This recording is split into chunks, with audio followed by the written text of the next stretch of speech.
남미의 전설 중에 황금의 도시 엘도라도의 이야기를 들은 적이 있을 것입니다. 한 젊은 기사가 황금의 도시 엘도라도를 찾아 말을 타고 출발합니다. 젊은 기사는 가는 도중에 엘도라도가 어디 있느냐고 사람들에게 묻습니다. 그러자 조금만 더 가면 된다고 들려줍니다. 한참을 가도 엘도라도가 나타나지 않자 다시 사람들에게 묻습니다. 만나는 사람들마다 조금만 더 가면은 황금의 도시 엘도라도가 나타날 것이라고 들려주었습니다. 젊은 기사는 조금만 더 하는 사이에 노인이 되어버렸습니다. 그럼에도 그는 포기할 수 없었습니다. 어느 날 저녁 지쳐 침상에 쓰러집니다. 꿈속에서 그는 한 환상을 보면서 외칩니다. 여보시오, 황금의 도시 엘도라도가 어디 있소? 라고 묻습니다. 그러자 누군가가 들려줍니다. 엘도라도는 저 달 속에 있으니 개 속에서 들어가시오 라고 들려주었다고 하는 남미의 전설입니다. 여러분, 세상에 사는 모든 사람들은 어디에 묻혀 있는지 모르는 황금의 도시 엘도라도를 너도 나도 찾고 있습니다. 어디에 보화가 있을까? 어디에 성공이 있고 어디에 행복이 있을까? 끊임없이 찾고 헤매는 존재가 바로 사람입니다. 그러다가 젊음과 인생을 다 보내고 결국은 허무하게 인생을 마치고 마는 것이 사람입니다. 그런데 오늘 성경에 사람을 정말 행복하게 하는 보화를 찾는 사람들의 이야기를 들려줍니다. 그들은 전설의 도시 엘도라도가 아닌 주님을 만난 사람의 행복입니다. 성경은 보화와 진주를 발견한 사람의 비유로 참된 엘도라도, 곧 주님을 만난 사람들의 이야기를 알려줍니다. 이 시간 주님을 만난 사람, 이란 제목으로 하나님의 말씀 받고자 합니다. 말씀을 듣는 모든 성도들에게 참된 행복, 참된 성공의 복이 임하기를 소원합니다. 첫째로, 주님을 만난 사람은 감추인 보화를 발견한 사람입니다. 오늘 읽은 본문 44절을 봅니다. 천국은 마치 밭에 감추인 보화와 같으니 사람이 이를 발견한 후 숨겨두고 기뻐하며 라고 합니다. 전쟁이 빈번하게 일어나던 고대의 이스라엘의 부자들은 종종 금은 보석을 항아리에 담아서 땅속에 숨겨두었습니다. 하지만 그 사람은 죽거나 포로가 잡히게 되면 보물은 주인을 잃어버리게 됩니다. 그러다가 보물이 발견이 되면 통상적으로 그 땅 주인이 갖게 됩니다. 오늘 본문에 남의 밭에 품꾼으로 고용된 한 농부가 나타납니다. 그는 이런저런 생각을 하면서 밭을 갈고 있는데 자신의 농기구에 무언가 부딪히는 것을 느끼게 됩니다. 농부는 땅에 묻힌 큰 돌일 것이라 생각을 하고 더듬어 봅니다. 그런데 그것은 큰 돌이 아니라 보화가 담겨 있는 오래된 항아리였습니다. 농부는 이 보화는 자기가 바라고 원하는 모든 것을 이루어 줄 수 있는 행운으로 생각을 합니다. 농부의 마음이 설레기 시작했습니다. 벅차오르는 감격을 어찌할 수 없었습니다. 성경은 또 한 사람의 이야기를 들려줍니다. 그는 좋은 진주를 찾아다니는 상인입니다.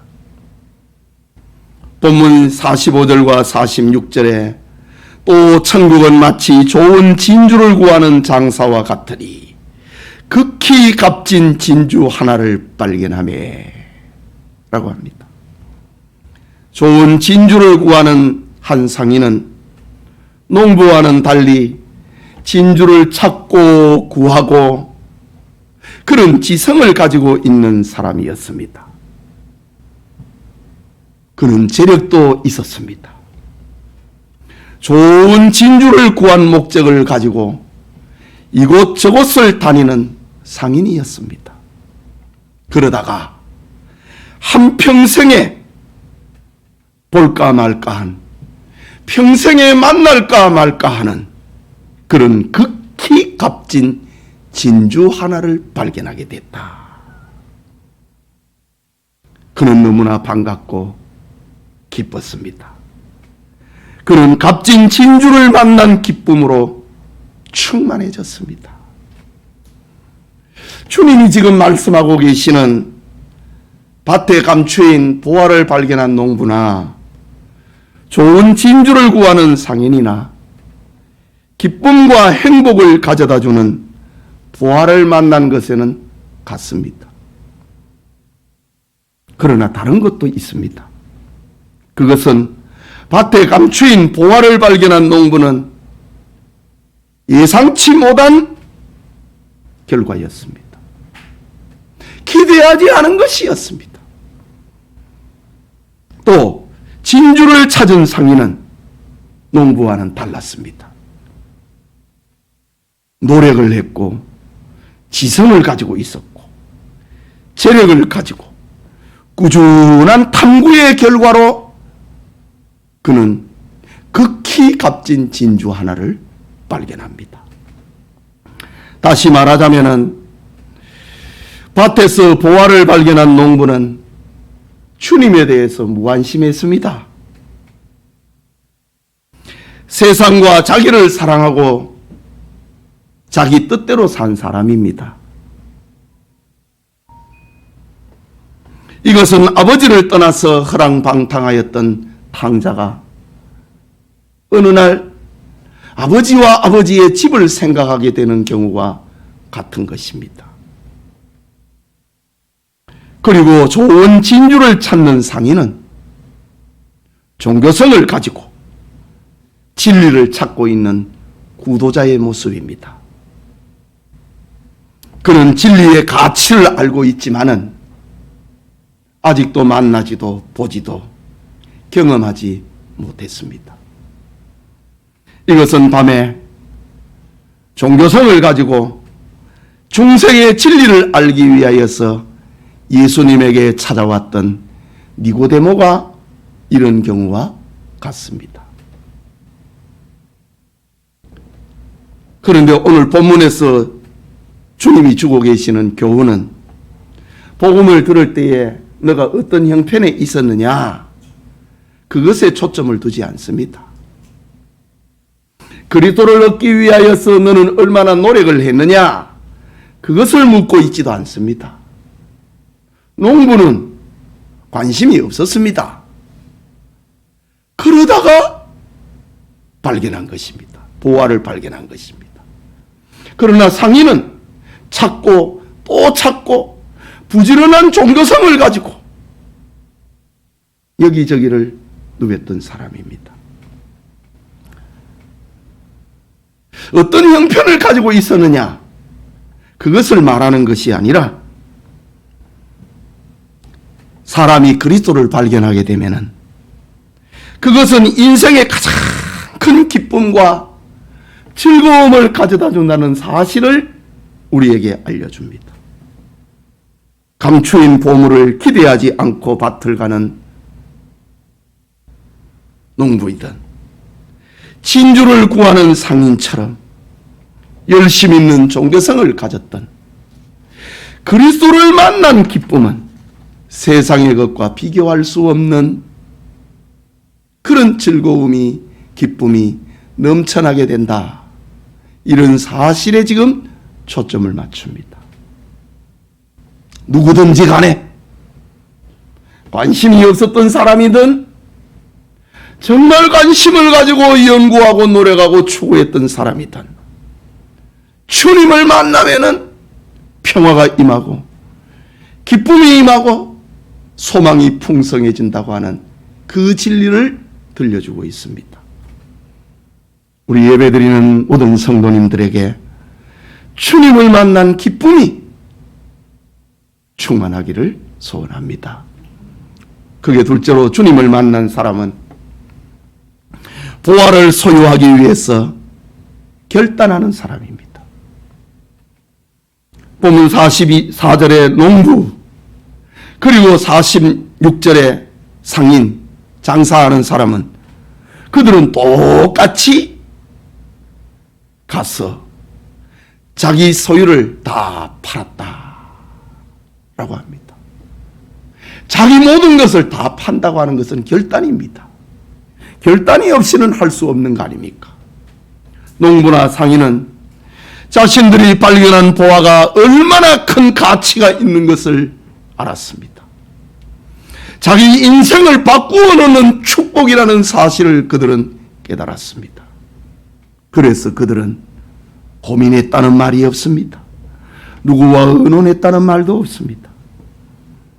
그들은 보화와 진주를 놓치면은 다시는 자기 인생을 변화시킬 그런 축복이 오지 않는다고 그들은 생각했습니다.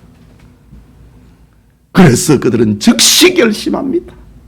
누구와 의논할 겨를도 없이 결심합니다. 신속하게 자기 소유를 팔았습니다. 흥정의 과정에서 혹시라도 사지 못할까 싶어서 자기가 만들 수 있는 자금력을 총동원을 합니다. 오늘 성경에 모든 소유를 팔았다고 합니다. 그래서 자금력을 만들었습니다. 누구도 끼어들지 못하도록 하려고, 누구도 거절할 수 없도록 하려고 자기 전부를 팔아서 밭을 사고 진주를 사야 된다, 이런 결단을 내린 것입니다. 여러분, 주님을 만난 기쁨은 이처럼 세상의 모든 것을 작은 것으로 만들어 버립니다. 감추인 보화를 발견한 순간, 주님을 만난 순간 농부는 자신이 가진 모든 소유는 이제는 가치가 없었습니다. 극히 값진 진주 하나를 발견한 상인은 현재 자기가 가지고 있는 모아놓았던 모든 진주들은 그 가치를 잃어버렸습니다. 그래서 둘 다 농부이든 돈 많은 장사하는 상인이든 자기 소유를 다 팔아버리는 그런 결단을 내렸습니다. 여러분, 우리 역시 주님을 만났을 때에는 무언가를 결단해야 된다는 말입니다. 지식적으로 아는 것으로 만족해서는 안 됩니다. 아, 저 밭에 보물이 있어. 내가 언젠가는 어떻게 한번 해볼 거야. 그런 계획 가지고, 지식 가지고는 안 됩니다. 극히 값진 진주 하나를 발견했는데 내가 언젠가는 저걸 내 것으로 만들어야지, 그런 계획, 어디에 가면 있다라는 그런 지식 가지고는 안 됩니다. 주님을 소유하기 위해서는 지금까지 살아온 내 삶을 다 내려놔야 된다는 말입니다. 죄를 버려야 됩니다. 끊어야 됩니다. 보화를 발견한 농부처럼, 극히 값진 진주를 찾은 상인처럼 기쁨의 결단을 내려야 한다. 이것이 주님 만난 사람의 모습이다 라는 겁니다. 마태복음 16장 24절에 예수님은 이렇게 말씀하십니다. 예수께서 제자들에게 이르시되 누구든지 나를 따라오려거든 자기를 부인하고 자기 십자가를 지고 나를 따를 것이니라. 결단입니다. 마가복음 10장 29절에서 30절에는 예수께서 이르시되 내가 진실로 너희에게 이르노니 나와 복음을 위하여 집이나 형제나 자매나 어머니나 아버지나 자식이나 전토를 벌인 자는 결단입니다. 벌인 자는 현세에 있어 집과 형제와 자모와 어머니와 자식과 전토를 100배나 받되 박해를 겸하여 받고 내세에 영생을 받지 못할 자가 없느니라. 주님을 만나면은 다 내려놓습니다. 그래서 사람들이 제가 교회 가더니 이상해졌나 봐, 미쳤나 봐, 때로는 조롱을 합니다. 때로는 박해를 합니다. 그러나 주님을 만난 기쁨은 그렇게 해버린다 이거지. 이것이 오늘 농부가 밭에서 보화를 발견한 사의 모습이요, 좋은 진주를 구하던 상인의 모습을 통해서 우리에게 지금까지 살아온 모든 것은 다 내려놔 버린다. 왜? 더 좋은 것을 만났기 때문에, 내 인생을 바꾸어 놓을 수 있는 것을 만났기 때문입니다. 여러분, 더 좋은 것을 얻기 위하여 자기 소유를 다 팔 수 있는 사람, 그는 정말 행복한 사람입니다. 여러분 한번 생각을 해보십시오. 여러분이 가진 것을 다 내려놓을 수 있는 무엇인가를 발견한 사람, 그 얼마나 행복한 사람입니까? 사람들이 비웃어도 그는 결코 어리석은 일을 한 사람이 아닙니다. 더 좋은 것을 가지는 것은 가장 훌륭한 선택이기 때문입니다. 그것은 보화를 발견한 사람만이 할 수 있는 결단입니다. 값진 진주를 발견한 사람만이 내릴 수 있는 결단입니다.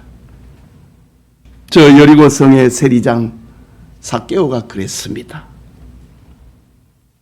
삭개오가 주께 서서 여짜오되, 누가복음 19장 9절에 주여 보시옵소서, 내 소유의 절반을 가난한 자들에게 주겠사오며 만일 누구의 것을 속에 빼앗은 일이 있으면은 네 갑절이나 갚겠나이다 라고 합니다. 좀 미쳤나 봐, 안 그러겠어요? 그러나 그날 삭개오가 받은 그 기쁨이, 그 즐거움이 얼마나 컸으면은 이런 결단을 내릴 수 있었느냐 이거지요.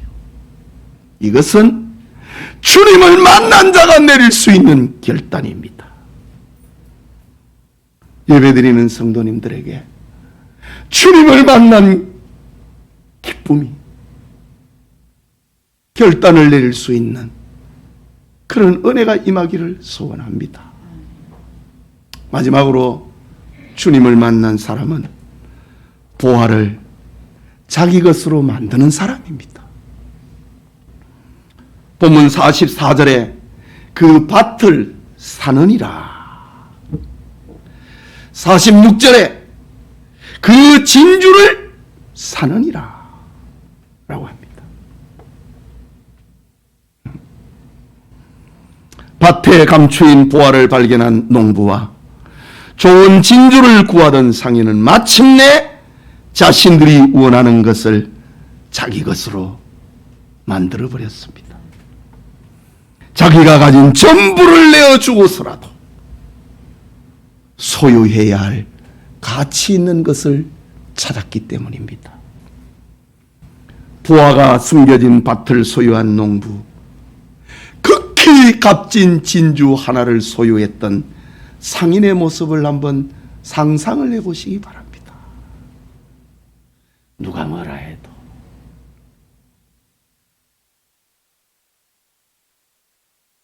본 자만이, 누린 자만이 아는 기쁨으로 꽉 차 있습니다.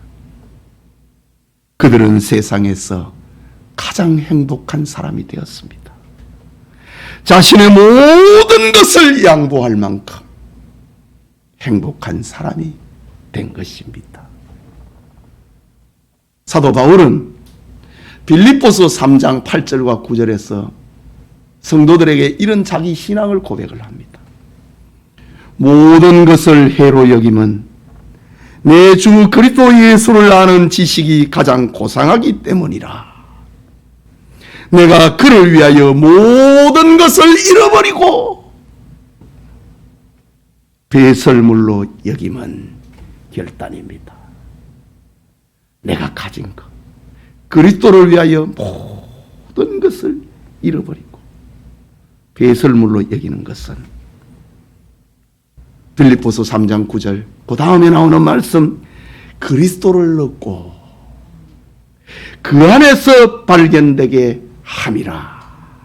그리스도를 얻기 위해서 나는 내 가진 것을 다 해로 여겼다. 그리스도를 얻고 그 안에서의 삶을 살기 위해서 나는 모든 것을 배설물로 여겼노라 라고 합니다. 이런 이야기를 아그리파 왕이 듣다 바울아 네가 미쳤도다 라고 소리칩니다. 그러나 바울은 아그리파 왕이여, 내가 사슬에 묶여있는 이것 외에는 당신도 나와 같기를 원하나이다. 그 기쁨을 가지고 왕을 향하여서 전도하게 됩니다. 여러분, 우리의 구주 되신 예수 그리스도를 만난 기쁨은 이런 것입니다. 주님은 세상의 모든 것을 내어주고 이 세상을 포기하고서라도 소유해야 한다는 말입니다. 너희가 온 천하를 얻고도 네 목숨을 잃으면 무엇이 소중하냐? 예수 그리스도를 소유하는 것은 영생을 소유하는 것입니다. 예수 그리스도는 천국 그 자체이기 때문입니다. 예수 그리스도를 얻지 못하면은 우리 마음은 어둡고 답답하고 불안하고 소망이 없습니다. 그러나 예수님을 소유하면은 우리 마음은 기쁨과 평화와 안식과 소망으로 충만해집니다. 예수 그리스도를 소유하면은 영생과 천국을 기업으로 얻는 것이기 때문입니다. 여러분, 청교도 운동이 한창이 진행이 될 영국에서 어떤 사람이 이런 광고를 했습니다. 그리스도를 사랑하다가 어떤 것을 잃은 사람이 있다면은 그 손해본 것을 내가 보상해 주겠노라 라는 괴상한 광고입니다. 이 이상한 광고는 잡지에 몇 개월이나 실렸습니다. 여기에 더 이상한 것은 아무도 손해배상을 청구한 사람이 없었다는 말입니다. 청교도 운동, 신앙운동이 맹렬하게 전개될 때에 그리스도를 만난 것을 손해라고 여기는 자가 아무도 없었다고 하는 청교도 운동 시대의 이야기입니다. 여러분은 어떻습니까? 오늘의 교인들은 어떻습니까? 이런 기쁨을 가지고 있습니까? 그리스도를 얻은 사람은 가장 행복한 사람이고 그 안에 모든 것이 다 있습니다. 예수님이 제자들에게 이런 말씀을 하셨지요. 너희는 무엇을 먹을까, 무엇을 입을까, 무엇을 마실까 염려하지 말라. 이런 것들은 다 이방인들이 구하는 것이니라. 그러면서 하나님 주님이 또 말씀하십니다. 하늘에 계신 너희 아버지께서는 이 모든 것들이 너희에게 있어야 할 줄을 아시느니라. 무엇을 먹을까, 무엇을 마실까, 무엇을 입을까, 그거는 그거 상관없어. 그런 뜻이 아니고 이 모든 것이 하늘에 계신 너희 아버지께서는 이 모든 것입니다. 먹는 거, 마시는 거, 입는 거, 이 모든 것이 너희에게 있어야 할 줄을 아시느니라. 그러면서 주님이 말씀하십니다.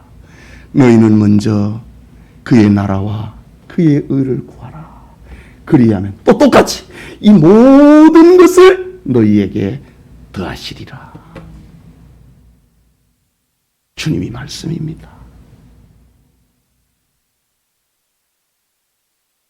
주님을 만난 사람은 세상의 군왕이나 부자가 부럽지 않습니다.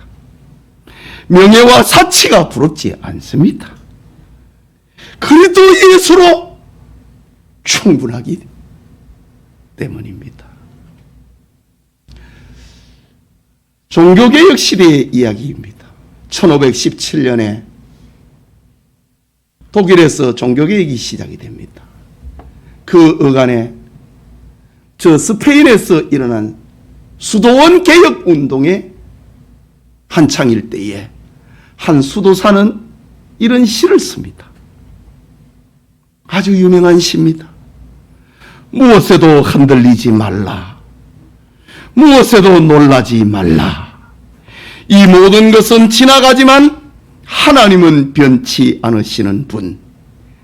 인내가 모든 것을 얻게 하리니 하나님께 붙어 있는 자 부족함이 없나니 오직 하나님만으로 충만하도다. 오직 하나님만으로 충분하도다. 솔로 디오스 바스타. 아주 유명한 말입니다. 오직 하나님만으로 충분하도다. 솔로 디오스 바스타. 주님 안에 다 있다 이 말입니다. 사랑하는 우리 영천의 성도 여러분, 노벨 문학상을 받은 존 스타인백의 작품 가운데 진주라고 하는 작품이 있습니다. 단편 소설이 있습니다. 멕시코의 어떤 바닷가에서 키노라고 하는 가난한 어부가 살았습니다. 그는 아내와 눈에 넣어도 아프지 않는 아들이 하나 있었습니다. 키노는 가난에서 벗어나기 위해서 진주 조개를 캐는 일을 하면서 살았습니다. 그의 소원은 크고 값비싼 진주 하나를 캐어서 가난에서 벗어나 행복한 삶을 살아보고 싶은 그것이 그의 꿈이었습니다. 그러던 어느 날 흙간에서 들려오는 아들의 비명소리를 듣고 달려가 보니 아들이 정갈에 물려서 두려움에 떨고 있는 것입니다. 어머니는 아들을 살리기 위하여서 입으로 정갈에 독을 빨고 이웃에 있는 의사에게로 찾아갑니다. 하지만 의사는 죽어가는 아이를 보면서 돈이 없다고 외면합니다. 슬픔 속에 키노는 가족을 살리기 위하여서 진주 조개를 캐는 일을 계속해서 해야만 했습니다. 어느 날 키노는 정말 엄청나게 값진 진주 하나를 캤습니다. 소문을 들은 이웃 주민들이 진주를 구경하기 위하여서 그의 집을 찾아옵니다. 의사는 아들을 고쳐주겠다고 찾아왔습니다. 성당의 신부는 결혼식을 올리지 못한 이들 부부를 위하여서 결혼 주례를 서주겠다고 찾아옵니다. 키노 부부는 행복이 찾아왔다고 너무 좋아했습니다. 진주가 이렇게 좋은 것이구나. 지금 우리 사람들 이리 살고 있잖아요. 그러나 그것은 착각이었습니다. 진주를 사려던 어떤 상인이 더 높은 값을 요구를 하자. 거래가 실패가 됩니다. 그러자 강도로 돌변합니다. 키노는 자신의 집을 침입한 강도와 격투를 벌이다가 그를 죽여버립니다. 물론 정당방위지요. 아내는 불안한 나날을 보내게 됩니다. 키노 가족은 시골에서 도시로 이사를 갔습니다. 하지만 키노는 이 진주를 지키기 위해서 강도 3사람을 또 죽이게 됩니다. 갑자기 얻은 횡재로 좋아했던 키노 부부는 이 진주는 나에게 행복을 주는 게 아니고 불행을 가져다 주는구나. 그것을 깨닫습니다. 불안과 공포에 떨며 나날을 보내던 부부는 진주를 깊은 바다로 가지고 던져버립니다. 이게 노벨 문학상을 받은 진주의 이야기입니다. 예배드리는 성도님, 모든 사람은 키노 부부처럼 아침부터 밤늦게 행운을 찾아가며 헤매며 거기에 소망을 두고 목숨을 건 투쟁을 하면서 살고 있습니다. 지식이 진주인 줄 알고 돈이 보화인 줄 알고 생명을 겁니다. 명예와 건강과 자식이 진주인 줄 알고 소망을 두며 세월을 보냅니다. 모든 사람은 행복을 준다는 보물과 진주를 구하고 있습니다. 하지만 세상의 진주는 행복이 아니라 또 다른 불행의 시작일 뿐입니다. 이것이 진주라고 하는 스타인백의 소설의 내용입니다. 세상에는 나를 정말 행복하게 하는 그런 진주 없다 이거죠. 그런데 오늘 성경은 참된 보화와 진주는 오직 예수 그리스도다 라고 들려줍니다. 예배드리는 우리 성도님들이 예수 그리스도를 발견하고 그를 위하여서 결단하고 그것을 소유하는 그런 가치 있는 그런 행복자가 되기를 바랍니다. 모든 성도님들에게 주님을 만나고 주님을 위해서 결단하고 주님을 소유하는 은총의 사람 되기를 축복합니다. 기도합시다. 오늘 말씀을 받았습니다. 여러분은 황금의 도시 엘도라도를 찾고 계시지요. 사람들이 다 그렇지 않습니까? 그러나 참된 엘도라도는 주님을 만나는 것이다.